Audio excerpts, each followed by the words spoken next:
তো হে ভিউয়ার্স, কেমন আছেন সবাই? আশা করব সবাই ভালো আছেন। তো আজকে আমরা এক্সপ্লেন করছি লাইটস আউট মুভিটা। আর এই মুভিটা বানানো হয়েছে খুবই সুন্দর একটা গল্প নিয়ে। তো এই জন্য আমি বলবো ভিডিওটা শেষ পর্যন্ত দেখার জন্য, আর নয়তো অনেক কিছুই মিস করে ফেলবেন। তো চলুন কথা না বাড়িয়ে শুরু করি আজকের ভিডিও। তো এই গল্পের শুরুতে আমরা দেখতে পারি ডাফি নামের একটা লোককে, যে কিনা রাতের বেলা একটা বারের মধ্যে যায়। তবে যখন বারে গিয়ে সে ড্রিঙ্ক করার ট্রাই করে, তখন সে দেখতে পারে সাইডেই কিছু লোক জুয়া খেলছে। এই জন্য সে সেখানে গিয়ে তাদের সঙ্গে কথাবার্তা বলে, আর সে নিজেও জুয়া খেলার প্রিপারেশন নেয়। তবে যেহেতু তার কাছে জুয়ার মধ্যে লাগানোর মতো তেমন কোনো টাকা ছিল না, এই জন্য সে ফাইনালি তার ঘড়িটা খুলে সেটাকেই জুয়ার মধ্যে লাগিয়ে দেয়। আর এরপরে কয়েকটা গেম খেলার পরে ফাইনালি ডাফি তাদের সবাইকে হারিয়ে দেয়, আর তাদের সমস্ত টাকা পয়সা সে নিয়ে নেয়। তবে এই হারের জন্য এখানে সবাই তার উপরে প্রচন্ড রাগ করে, আর তারা সবাই মিলে তার উপরে আক্রমণ করে দেয়। তবে ডাফি কিন্তু কোনো নর্মাল কোনো পার্সন ছিল না, এই জন্য সে তাদের সবাইকে মারা শুরু করে। আর কয়েক সেকেন্ডের মধ্যেই সে সবাইকে এমন ভাবে ধোলাই করে যাতে করে এক মাস আর তারা উঠে দাঁড়াতে না পারে। তবে যখন সেই মারামারিগুলো করছিল, তখন দূর থেকে দাঁড়িয়ে ম্যাক্স নামের একটা লোক তাকে দেখছিল, যে কিনা 2 দিন আগেই জেল থেকে বেরিয়েছে। তো এখন বার থেকে বেরিয়ে ডাফি চলে আসে একটা হোটেলের মধ্যে, কারণ আসলে ডাফির এখানে কোনো থাকার মতো ঘর নেই। আসলে তখন আমরা জানতে পারি যে ডাফি হচ্ছে একজন এক্স মেরিন কমান্ডার, যে কিনা আফগানিস্তানে যুদ্ধ করতে গিয়ে তার সমস্ত সঙ্গীদেরকে হারিয়ে ফেলেছে। এখান থেকে শুধু জীবিত বাঁচতে পেরেছে সে আর তার একটা বন্ধু বোয়েকা। তো এরপরে পরদিন সকালবেলা ম্যাক্স চলে আসে ডাফির হোটেলে তার সঙ্গে কথাবার্তা বলার জন্য। তবে ডাফি কোনোভাবেই ম্যাক্সের সঙ্গে কথাবার্তা বলতে চায় না, মানে সেগুলোতে খুব একটা ইন্টারেস্টেড না। তবে যখন ম্যাক্স তাকে খাবার দাবার খাওয়ানোর একটা অফার দেয়, তখন ডাফি তার সঙ্গে বেরিয়ে চলে আসে, কারণ এই খাবার দাবার খাওয়ার বদলে ডাফি তার সমস্ত কথাগুলো শুনবে। আর এরপর তারা দুজন একটা রেস্টুরেন্টে চলে আসে, আর এখানে খাবার দাবার খাওয়ার ফাঁকের মধ্যে ম্যাক্স ডাফিকে তার সমস্ত ব্যাপারগুলো বলে। সে প্রথমে তো ডাফির অনেক প্রশংসা করে, আর এরপর সে বলে যে তোমার হাতের মধ্যে একটা জাদু আছে, তোমার এই জাদুটাকেই কাজে লাগিয়ে আমরা অনেক টাকা ইনকাম করতে পারি। যদিও প্রথমে ডাফি এগুলো বিশ্বাসই করতে চাইছিল না, তার মনে হচ্ছিল ম্যাক্স উল্টাপাল্টা কিছু একটা বলছে। তবে ম্যাক্স তার এই কথাগুলোর প্রমাণ দেওয়ার জন্য পুরোপুরি রেডি ছিল। তো এরপর তারা দুজন চলে আসে ডোনাল্ড নামের একটা লোকের কাছে, যে কিনা বিভিন্ন জায়গায় স্ট্রিট ফাইটের আয়োজন করত, আর সেখান থেকে সে টাকা ইনকাম করত। আমরা দেখতে পারি যখন এখানে একটা ফাইট শেষ হয়ে যায়, তখন ডোনাল্ড তার সবচেয়ে সেরা ফাইটারটাকে সামনে আনে, আর এখানে একটা ওপেন চ্যালেঞ্জ দেয়। সে বলে যে যেই তার সঙ্গে ফাইট করে জিততে পারবে তাকে আমি এত টাকা দিব। এখন এত ভয়ঙ্কর ফাইটার দেখে কেউই রাজি হচ্ছিল না, এই জন্য ডোনাল্ডের নজর পড়ে ডাফির উপরে, কারণ সে এটা খুব ভালো করেই জানতো যে ম্যাক্স তাকে এখানে নিয়ে এসেছে শুধুমাত্র মারামারি করার জন্য। তবে ডাফিও এগুলো দেখার পরে খুব একটা রাজি ছিল না, এই জন্য সে চলে যাওয়ার ট্রাই করে। তবে যখন সে যাচ্ছিল, তখন আশেপাশের সবাই তাকে নিয়ে হাসাহাসি করে, তাকে নিয়ে মজা করা শুরু করে। আর নিজের এমন বেজ্জতি সহ্য করতে না পেরে ফাইনালি ডাফিও সিদ্ধান্ত নেয় সে এখানে ফাইট করবে। আর এরপর সে শুধুমাত্র একটা পাঞ্চেই তার এই সেরা ফাইটারকে এখানে হারিয়ে দেয়। তবে তখনই তারা এখানে পুলিশের সাইরেন শুনতে পারে, এই জন্য তারা ডোনাল্ডের থেকে তাদের পাওনা টাকাগুলো নিয়ে দ্রুত দৌড়ে সেখান থেকে পালিয়ে যায়। তো এরপরে যখন তারা রাস্তায় ছিল, তখন ম্যাক্স ডাফির কাছে তার ঘর সম্পর্কে জিজ্ঞেস করে। তবে তখন ডাফি তার সমস্ত সত্যি কথাটা বলে দেয়। সে বলে যে এখানে আমার কোনো ঘর নেই, আমার কোনো আত্মীয় স্বজনও নেই। আর এগুলো শোনার পরে ফাইনালি ম্যাক্সের তার উপর একটু মায়া হয়, এই জন্য সে তার বোন রিচেলের বাসায় তাকে শিফট করার সিদ্ধান্ত নেয়। তবে যখন তারা দুজন রিচেলের বাসায় পৌঁছায়, তখন তারা দেখতে পারে রিচেল তার বয়ফ্রেন্ডকে পিটিয়ে ঘর থেকে বের করছে, কারণ কোনো একটা ব্যাপার নিয়ে তাদের মধ্যে একটা ঝগড়া হয়ে গিয়েছিল, আর এই জন্যই এখন তাদের মধ্যে মারামারি হয়ে গিয়েছে। আর এগুলো দেখার পরে ডাফি প্রথমে তাদের মধ্যে যায় আর তার বয়ফ্রেন্ডকে পেটানো শুরু করে। আমরা জানতে পারি রিচেল হচ্ছে একজন বিধবা, যে কিনা তার একটা ছোট্ট মেয়েকে নিয়ে এখানে বাস করে। তারপরে পরদিন সকালবেলা ম্যাক্স চলে আসে পার্কার নামের একটা মাফিয়া বসের কাছে, যে নিজেও কিনা একটা স্ট্রিট ফাইটার বক্স চালাতো। আর তখন আমরা জানতে পারি ম্যাক্সের কাছে পার্কার অনেকগুলো টাকা পায়, যেই টাকাগুলো দেয়া তার জন্য অনেক কঠিন হয়ে যাচ্ছিল। এই জন্য ফাইনালি ম্যাক্স সিদ্ধান্ত নেয় সে ডাফির ফাইট করাবে পার্কারের এই ফাইটারের সাথে। আর এটা শোনার সঙ্গে সঙ্গেই পার্কার রাজি হয়ে যায়, কারণ সে এটা খুব ভালো করেই জানতো যে জিতবে তো তার ফাইটারই, কারণ তার কাছে ট্রেনিং করা একটা ফাইটার আছে যে কিনা যেই কোনো ফাইটারকে হারাতে পারে। আর তখন এদিকে আমরা দেখতে পারি যখন ডাফি ঘরটা পরিষ্কার পরিচ্ছন্ন করছিল, তখনই এখানে রিচেল তার মেয়েকে নিয়ে চলে আসে। আর তার এমন সুন্দর বিহেভিয়ার দেখার পরে রিচেল আর তার মেয়ে তার উপরে খুব ইমপ্রেস হয়ে যায়। আর এরপরে রাতের বেলায় যখন তারা একসাথে বসে ডিনার করছিল, তখন একটু পরে এখানে ম্যাক্স চলে আসে। আর এরপরে ম্যাক্স ডাফির সঙ্গে কথাবার্তা বলে তাকে পার্কার সম্পর্কে সমস্ত ব্যাপারটা বলে, আর সেই ফাইট সম্পর্কেও তাকে বুঝিয়ে দেয়। যদিও ডাফি ফাইট করতে চাইছিল না, তবে শুধুমাত্র ম্যাক্সের সাহায্য করার জন্য সেই ফাইটটা করার জন্য রাজি হয়ে যায়। আর তখন অন্যদিকে আমরা দেখতে পারি পার্কার রিচেলের বয়ফ্রেন্ড রিককে জিজ্ঞাসাবাদ করছিল। আসলে রিক একটা সময় পার্কারের জন্যই কাজ করত, তবে যখন সে গ্যাং ছেড়ে পালিয়ে গিয়েছিল তখন সে যাওয়ার আগে অনেকগুলো টাকা চুরি করে নিয়ে গিয়েছিল। আর তখন আমরা দেখতে পারি এখানে লেক্স নামের একটা করাপ্টেড পুলিশ অফিসার চলে আসে, যে আসার সঙ্গে সঙ্গে গান পয়েন্টে নিয়ে রিককে সেই টাকাগুলো সম্পর্কে জিজ্ঞেস করে। এখন রিক প্রচন্ড ভয় পেয়ে এটা বলে দেয় যে সে সেই সমস্ত টাকাগুলো তার গার্লফ্রেন্ডের ঘরের মধ্যে লুকিয়েছে। আর এটা শোনার সঙ্গে সঙ্গে লেক্স তাকে শুট করে মেরে ফেলে। আর এরপর সে পার্কারকে বলে যত দ্রুত সম্ভব তুমি তার গার্লফ্রেন্ডকে খুঁজে বের করো, তার গার্লফ্রেন্ড আসলে কে। তো এরপরে পরদিন রাতের বেলায় ম্যাক্স আর ডাফি তাদের ফাইট করার জন্য রিং এর কাছে চলে আসে। তবে এখানে এসে তারা দেখতে পারে অলরেডি এখানে মেয়েদের একটা ফাইটিং চলছিল। আর যখন মেয়েরা ফাইট করছিল তখন আমরা দেখতে পারি লিনেক্স নামের সেই মহিলা পুলিশটাও এখানেই দাঁড়িয়েছিল। তো এরপরে যখন ম্যাচ শুরু হয়ে যায় আর ডাফের পালা চলে আসে, তখন প্রথমে খেলাটা শুরু করার আগেই ডোনাল্ড তাদের সবাইকে সাবধান করে বলে দেয় যে কোনোভাবে এই লোকটাকে হালকাভাবে নিও না, কারণ সে হচ্ছে একজন ভয়ঙ্কর ফাইটার। যদিও সে কখনো ট্রেনিং করেনি, সে বক্সিং এর বও জানে না, তবে সে খুব ভালো লড়তে পারে এটা আমি জানি। তবে তবুও তার কথা কেউ সিরিয়াসলি নেয় না। আর যখনই ফাইটটা শুরু হয়ে যায় তখন ডাফি তার অপোনেন্টকে খুব সহজেই এখানে হারিয়ে দেয়। আর এই সহজ উইন্টার পরে যখন ম্যাক্স আর ডাফি সেখান থেকে চলে যাওয়ার ট্রাই করে, তখনই তাদের সামনে পার্কার চলে আসে। আর পার্কার তাদেরকে মিট করিয়ে দেয় তার সবচেয়ে স্পেশাল লোক ফোর্টের সাথে। আর তার সঙ্গে ফাইট করার জন্য সে ডাফিকে চ্যালেঞ্জ করা শুরু করে।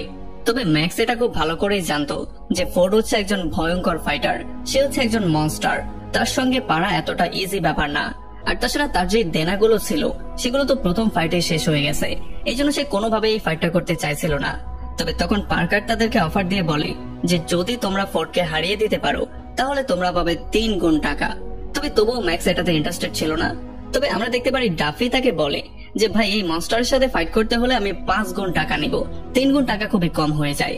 তবে এইটার জন্য পার্কার খুব সহজেই রাজি হয়ে যায়, কারণ তার এতটাই কনফিডেন্স ছিল, সে জানতো যে ফোর্ডই জিতবে। এখন যখনই তাদের মধ্যে মারামারি শুরু হয়ে যায় তখন প্রথমে তো ফোর্ড ডাফির উপরে প্রচন্ড ভয়ঙ্কর আক্রমণ করে আর তাকে ইচ্ছা মতো পেটায়। এখন এত মার খাওয়ার পরে ডাফি চোখের সামনে সবকিছু ঘোলা দেখছিল। তবে তখনই তার চোখের সামনে চলে আসে তার আফগানিস্তানের সেই স্মৃতিগুলো। আর এগুলো দেখার পরে তার মাথা বেশি গরম হয়ে যায় আর সে ফোর্ডের উপরে এমন ভাবে আক্রমণ করা শুরু করে যেন হঠাৎই তার মধ্যে কোনো একটা পাওয়ার চলে এসেছে। আর সে তাকে ইচ্ছা মতো পিটিয়ে তাকে পুরো আদমরাই করে ফাইনালি ম্যাচটা উইন করে ফেলে। আর এত ভয়ঙ্কর একটা ম্যাচ উইন করার পরে ফাইনালি ডাফি আর ম্যাক্স তাদের বাসায় ব্যাক করে। আর টাকা যখন তারা ভাগাভাগি করছিল তখন ম্যাক্স প্রথমে গডকে থ্যাংক ইউ বলে, কারণ ডাফির মতো একটা লোককে সে তার লাইফে পাঠিয়েছে। কারণ সে এটা খুব ভালো করেই জানতো যে পার্কারের যত দেনা তার মাথার উপরে ছিল সেগুলো সে ডাফিকে ছাড়া কখনোই পরিশোধ করতে পারতো না। আর তাছাড়া এখন তারা এত ভয়ঙ্কর একটা ম্যাচ উইন করে আরো অনেকগুলো টাকা পেয়ে গেছে। এরপরে পরদিন সকালবেলা পার্কার প্রথমে লিঙ্কসকে কল দিয়ে রিকের গার্লফ্রেন্ডের অ্যাড্রেসটা দেয়। এই জন্য লিঙ্ক তার পুলিশদেরকে নিয়ে চলে আসে রিচেলের বাসায়। আর প্রথমে তারা এসে রিক সম্পর্কে জিজ্ঞেস করে। তবে রিচেল লিক সম্পর্কে শোনার পরেই বলে দেয় যে তার সাথে আমার সম্পর্ক অনেক আগে শেষ হয়ে গেছে, তাকে আমি ঘর থেকে বের করে দিয়েছি। তবে তবুও পুলিশরা কোনোভাবেই কিছু শুনবে না। তারা ঘরের মধ্যে গিয়ে পুরো ঘরটা সার্চ করা শুরু করে। আসলে তাদের দরকার ছিল রিকের লুকিয়ে রাখার টাকাগুলো, তারা সেগুলোকেই খুঁজছিল। তবে অনেক অনেক খোঁজাখুঁজি করার পরেও, পুরো ঘরটাকে তছনছ করার পরেও তারা কোনোভাবেই কোনো টাকা পয়সা পায় না। এই জন্য যখন তারা চলে যাচ্ছিল তখন যাওয়ার আগে লিঙ্কস রিচেলকে ধমক দিয়ে যায় যে যদি তুমি 7 দিনের মধ্যে সমস্ত টাকাগুলো ব্যাক না করো তাহলে তোমাকে তো আমি মারবই, সঙ্গে তোমার মেয়েকেও আমি মারবো। এইটা বলে সেখান থেকে চলে যায়। আর যখন রাতের বেলায় ম্যাক্স আর ডাফি বাসায় ব্যাক করে তখন তারা জানতে পারে যে সকালবেলা পুলিশ এই রেডটা দিয়েছিল। যদিও রিচেল তাদেরকে বলছিল যে এই সমস্ত ব্যাপারগুলোর কিছুই আমি জানি না, আমি তো টাকা পয়সা সম্পর্কে কিছু জানিই না, আমাকে কিছু বলাই হয়নি। তবে এই সমস্ত ব্যাপারগুলো শোনার পরে ম্যাক্স এটা ক্লিয়ারলি বুঝতে পারে যে আসলে সেই পুলিশ অফিসারগুলো পার্কারের জন্যই কাজ করে। এই জন্য তারা তাদের দুজনকে বাসায় রেখে তারা দুজন চলে আসে পার্কারের কাছে। তবে যখন তারা পার্কারকে এই সমস্ত ব্যাপারগুলো জিজ্ঞেস করে তখন পার্কার তাদেরকে উল্টো বলে যে ভাই এই টাকাগুলো হচ্ছে আমার চেয়েও বড় বড় খেলোয়াড়ের, যদি এই টাকাগুলো না পাওয়া যায় তাহলে তোমরা তো অবশ্যই মরবে, আমাকেও কেউ বাঁচাতে পারবে না, কারণ তাদের কাছে এত বেশি পাওয়ার আছে। তো এই জন্য এই পুলিশরা তো যে কোনো মূল্যে টাকাগুলো বের করেই ছাড়বে, কারণ রিগো মরার আগে এটাই বলে গিয়েছে যে সে টাকাগুলো লুকিয়েছে তার গার্লফ্রেন্ডের বাসার মধ্যে। এখন যেহেতু তারা কিছুই বুঝতে পারছিল না, এই জন্য ফাইনালি পার্কার ম্যাক্সকে একটা পরামর্শ দিয়ে বলে যে তুমি এই দেনাটা তোমার মাথায় নিয়ে নাও, যাতে করে তুমি তোমার বোনকে সেভ করতে পারো। এখন ম্যাক্সও কিছু বুঝতে পারছিল না যে এতগুলো টাকা তার মাথায় নেয়ার পরে সে আসলে করবেটা কি, সে দেনাগুলো পরিশোধ কি করে করবে। এখন ম্যাক্স আর ডাফি যখন অফিস থেকে বাইরে বেরিয়ে চলে আসে তখনই তাদের দেখা হয় লিংসের সাথে। আর লিংসকে দেখার পরে তারা আরো বেশি ভয় পেয়ে যায়। তবে তখন ডাফি ম্যাক্সকে শান্ত করে বলে যে তোমার বোন আর তোমার ভাগ্নিকে বাঁচানোর জন্য আমি আরো একবার ফাইট করতে রেডি আছি। আর এবারে রাতের বেলায় যখন ডাফি একা একা বসেছিল তখন রিচেল তার পাশে এসে বসে আর এত কম ঘুমানোর কারণটা তার কাছে জিজ্ঞেস করে।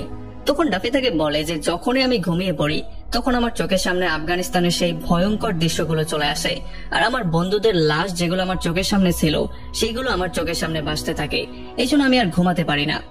আর এদিকে ম্যাক্স ডোনাল্ডের সাথে মিলে ডাফির জন্য একটা ভয়ঙ্কর ফাইটের আয়োজন করতে বলে, যাতে করে সেখান থেকে তারা অনেকগুলো টাকা ইনকাম করতে পারে আর সেই টাকাগুলোর মাধ্যমে তারা পার্কারের সমস্ত দেনা পরিশোধ করতে পারে।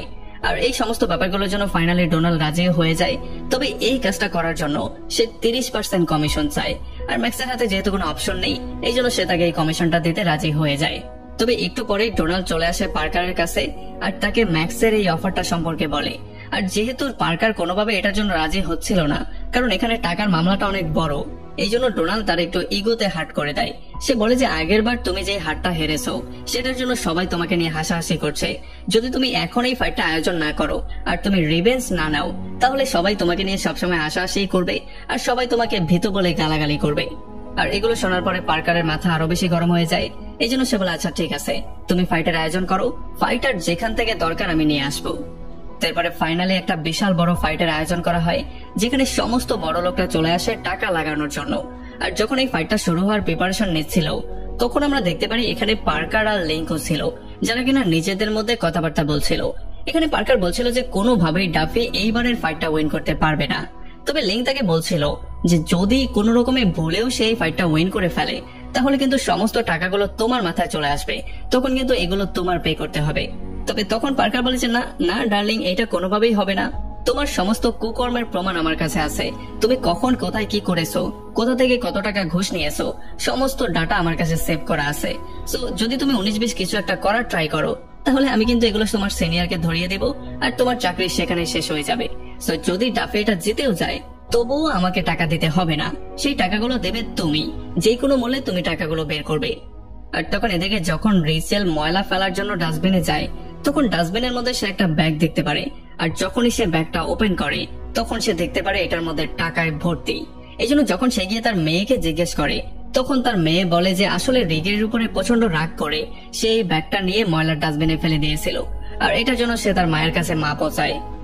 আর এদিকে ফাইটটা শুরু হওয়ার একটু আগে ডোনাল্ড ডাফিকে বলে যে প্লিজ এই ফাইটটা তোমাকে যে কোনো মূল্যে উইন করতে হবে, কারণ যদি তুমি উইন না করো তাহলে আমাকে $5 মিলিয়ন হারতে হবে। আর এই ব্যাপারটা শোনার পরে ডাফির কাছে অন্য কোনো অপশনও ছিল না, তার কাছে এমনিতেও কোনো অপশন থাকে না।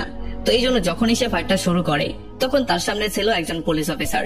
তবে এই ফাইটটা একেবারেই বরাবরের হয় না, কারণ সেই পুলিশ অফিসার ছিল খুবই দুর্বল আর ডাফি তাকে কয়েকটা পাঞ্চ করে সেখানে হারিয়ে দেয় আর এই ফাইটটা সে উইন করে ফেলে।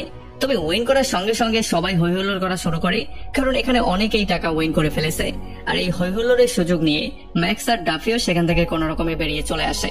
তবে গাড়ির মধ্য থেকেই ম্যাক্স রিচেলকে কল দেয় আর তাকে সমস্ত ব্যাগ ট্যাগ প্যাক করতে বলে। তখন রিচেল তাকে সেই ব্যাগ সম্পর্কেও বলে। তবে তখন ম্যাক্স তাকে বলে যে এত বেশি মাথা কাটানোর দরকার নেই, শুধুমাত্র ব্যাগগুলো প্যাক করো, কারণ দ্রুত আমাদের সেখান থেকে বেরোতে হবে, আর নয়তোবা যেই কোনো সময় পার্কারের লোক চলে আসবে আর তোমাকে শুট করে মেরে ফেলবে। তবে যখনই ম্যাক্স তার বোন রিচেলকে নেয়ার জন্য তার বাসার কাছে আসে তখন একটা পুলিশের গাড়ি এসে তাদের উপর আক্রমণ করে দেয় আর তাদের উপরে গুলি করা শুরু করে। আর এই গোলাগুলির মধ্যে একটা গুলি গিয়ে রিচেলের মেয়ের গায়ে পড়ে, এই জন্য সে খুবই আহত হয়ে যায়। আর যখন পুলিশের গাড়ি চলে যায় তখন ম্যাক্স একটা অ্যাম্বুলেন্সকে কল দেয় আর তার বোনের মেয়েকে দ্রুত হসপিটালে পাঠিয়ে দেয়। আর অ্যাম্বুলেন্স যাওয়ার পরে ম্যাক্স ফাইনালি এই সমস্ত ব্যাপারগুলো শেষ করার সিদ্ধান্ত নেয়। আর তখন এদিকে আমরা দেখতে পারি ডোনাল্ড সেই বাজেটে জেতার সমস্ত টাকাগুলো নিয়ে যখনই পালিয়ে যাওয়ার ট্রাই করে তখনই লিনেক্সের একটা লোক সামনে চলে আসে আর সে ডোনাল্ডকে শুট করে মেরে সমস্ত টাকাগুলো সে নিজের কাছে নিয়ে নেয়। আর একটু পরে ম্যাক্স আর ডাফি চলে আসে ডাফির বন্ধু বয়কার কাছে। এখানে বয়কাকে তারা সমস্ত ব্যাপারটা বলে আর ডাফি তাকে বলে বন্দুকের জোগাড় করার জন্য। তবে তখন বয়কা বলে যে বন্দুকের জোগাড় করার কি দরকার, সমস্ত কিছু তো আমার গাড়িতেই পড়ে আছে।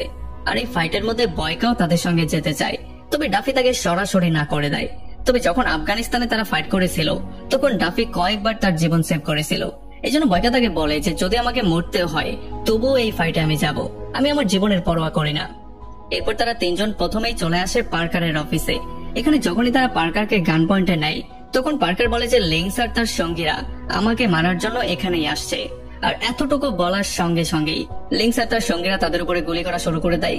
আর কোন রকমে যখন তারা লুকিয়ে পড়ে তখন প্রথমেই লিংস পার্কারকে শুট করে মেরে ফেলে।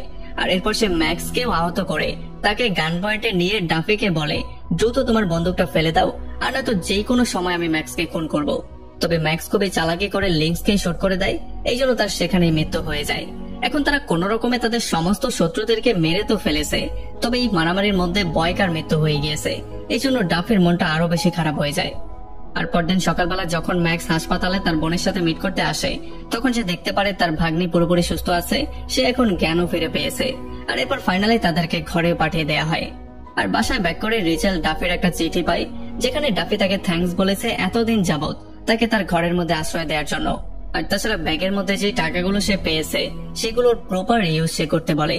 আর তাছাড়া আমরা জানতে পারি যে তারা দুজন একটা সময় খুবই কাছেও চলে এসেছিল, কারণ চিঠির শেষ লাইনে ডাফি তাকে বলেছিল যে আমি খুব দ্রুত এখানে ব্যাক করব আর তোমাকে বিয়ে করব, আর তোমার আমার মধ্যে যে জিনিসটা হয়েছে সেই জিনিসটাকে আমরা লিগাল করে ফেলবো। আর এমন একটা ইন্টারেস্টিং পয়েন্টে এই পুরো মুভিটা এখানে শেষ হয়ে যায়। তো আমাকে কমেন্ট করে জানান কেমন লাগলো ভিডিও। যদি ভালো লাগে তাহলে অবশ্যই একটা লাইক করবেন, আর যদি এখনো আমাদের চ্যানেলটা সাবস্ক্রাইব করে না থাকেন তাহলে প্লিজ করে ফেলুন। তো আমাদের দেখা হবে অন্য কোনো ভিডিওতে অন্য কোনো একদিন। Till then, take care.